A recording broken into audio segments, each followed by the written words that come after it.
Hello everyone, চলে এলাম আবার একটা নতুন ভিডিওর সাথে। আজ আমি খুব খুশি। সেই খুশির একটা খুব বড় কারণও আছে। এখন দেখতেই পাচ্ছ আমরা দুজনে রেডি হয়ে বেরিয়ে পড়েছি। এই যে আমরা চলে এসেছি দুর্গাপুরে, কারণ যেখানে যাব সেটা দুর্গাপুরেই। তো চলো এবার বলি কি কারণের জন্য এখানে এসেছি আজকে। আমাদের যে পুরনো বাইকটা ছিল সেটা বিক্রি করে দিয়ে আমরা একটা নতুন বাইক কিনছি। তো নতুন বাইকটা কি কিনছি সেটা একটু তোমাদেরকে দেখাই। তো চলো আগে সেই জায়গাটায় তো যেতে হবে। এই যে যাকে বিক্রি করা হয়েছে না, সেই আমাদেরকে এখন গাড়িতে করে আমাদের যে জায়গাটায় যাওয়ার সেখানে পৌঁছাতে যাচ্ছে। তো কথা বলতে বলতে চলেও এলাম সেখানে। তো চলো তোমাদেরকে এবার নিয়ে যাই ভিতরে, কারণ আমরা আগে থেকেই কথাবার্তা আমাদের সমস্ত কিছু বলাই ছিল, পেমেন্ট করাই ছিল, শুধু আজকে আমাদের ডেলিভারি দেওয়ার বাকি ছিল। তো আজকে আমরা এটা নিতেই এসেছি। এই যে আমরা ভিতরে চলে এসেছি। এখন অন্য একটা গাড়ি ডেলিভারি হচ্ছে বলে আমাদেরকে একটু ওয়েট করতে বললো। এবার চলো তোমাদেরকে দেখাই আমরা যেই গাড়িটা নিয়েছি।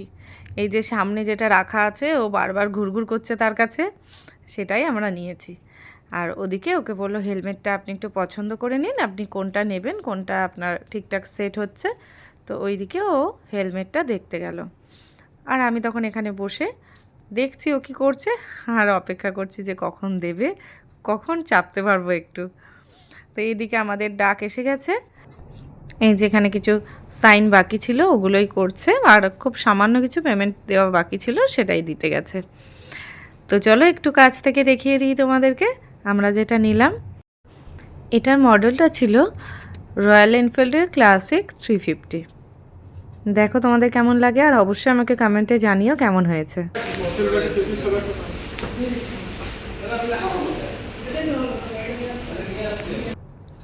এই যে এখানে ওর সমস্ত ফর্মালিটিস কমপ্লিট করছে, আর আমি টুকটুক করে ভিডিও করে যাচ্ছি, যার যা কাজ।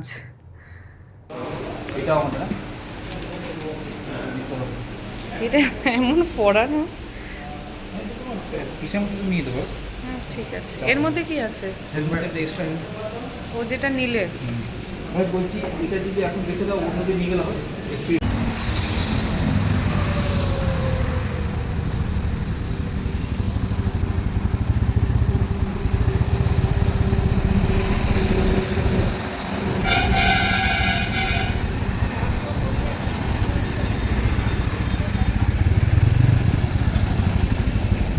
ভালো খুশি।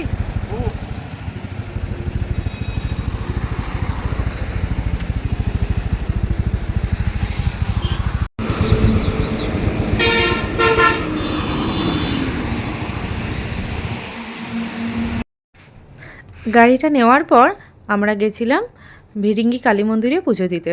দুর্গাপুরের মানুষজন, দুর্গাপুরের আশেপাশের মানুষজন সবাই জানে ভিরিঙ্গি কালীমা কত জাগ্রত।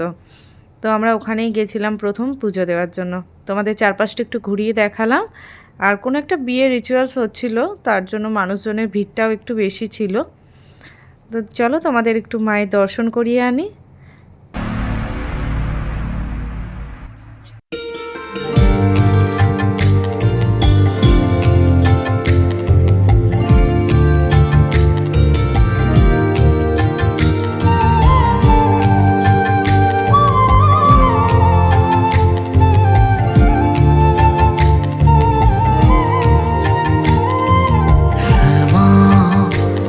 তোর চরণ ধরে থাকতে দিস রে জনম ধরে আমার মাগো, তোরে পাগল ছেলে রইবে রে রোজ তোরা চুলের ছায়ায়।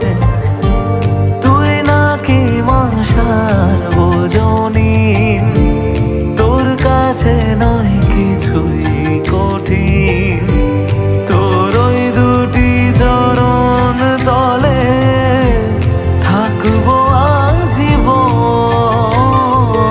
শ্যামা মা তোর চরণ ধরে থাকতে দিস রে জনম ধরে আমার।